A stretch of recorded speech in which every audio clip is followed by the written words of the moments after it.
Fé e cultura parecem, para muitos, estar em lados opostos, mas a verdade é que elas não apenas podem, como devem andar juntas. Você duvida?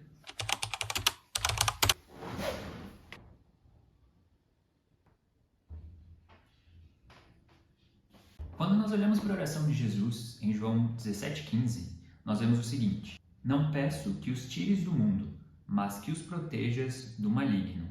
Jesus sabia que seus seguidores viveriam em um mundo cheio de desafios, ideias e expressões culturais que nem sempre refletiriam os valores do reino. Ainda assim, ele não pediu que nós fugíssemos ou que nos isolássemos.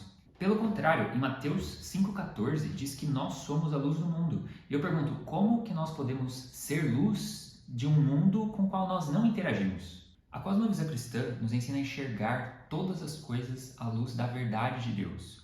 Ou seja, não há mais uma separação entre sagrado e secular no plano de Deus. O mundo todo foi criado por Ele. E toda a cultura é fruto da criatividade que Deus deu ao homem quando o fez à sua imagem e semelhança. Logo, criar, transformar e participar da cultura faz parte do mandato que Deus deu ao homem lá em Gênesis 1:28, em que ele é chamado a sujeitar a terra, a cuidar da terra e desenvolver o seu potencial. Mas aí você me saca 1 Coríntios 6, em que Paulo vai falar: tudo me é permitido, mas nem tudo convém. Tudo me é permitido, mas não deixarei que nada me domine. E aí, como fica?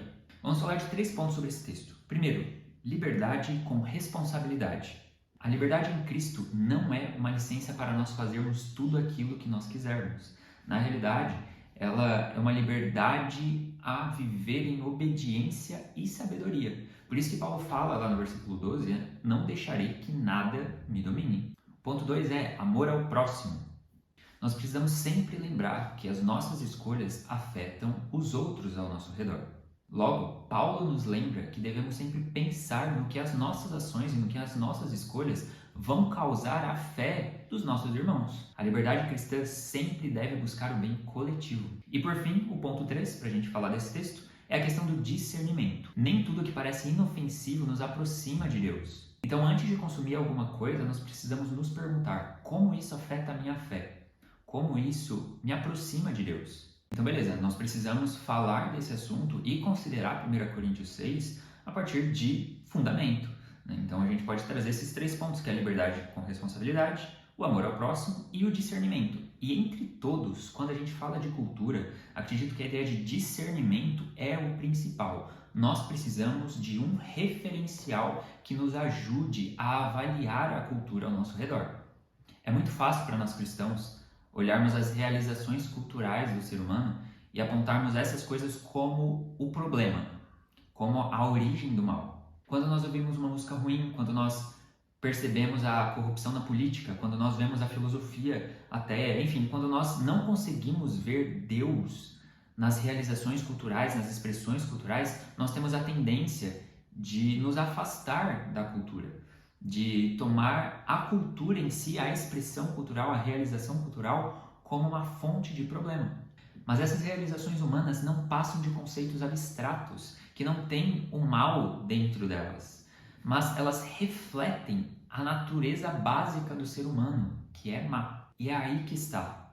Nós precisamos avaliar esses reflexos na cultura a partir de uma visão fundamentada na verdade e sabedoria de Deus.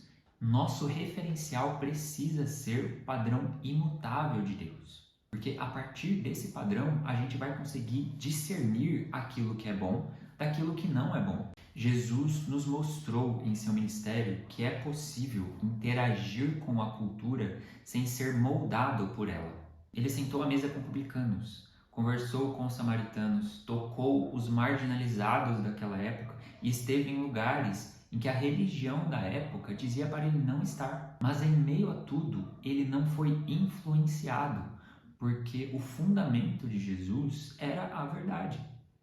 Ele estava no mundo, mas não era do mundo. Isso nos ensina que nós podemos e devemos interagir com o mundo sem nos conformar com os padrões que se afastam de Deus.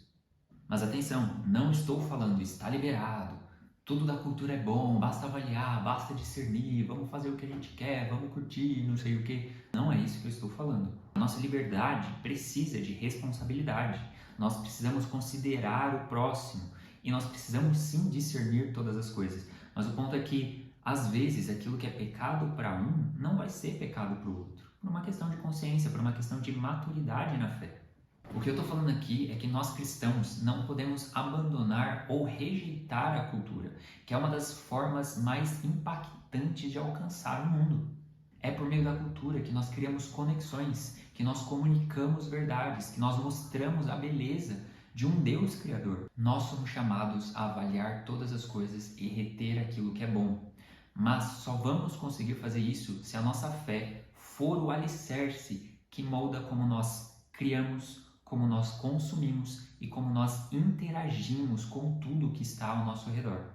Não seria ótimo bons cristãos no mundo não só no sagrado, mas produzindo bons livros, bons filmes, fazendo boa política, fazendo boa educação, sendo um bom profissional, enfim, trabalhando no meio da cultura e sendo cristão sem se moldar, mas sem rejeitar todas as coisas como se fossem más?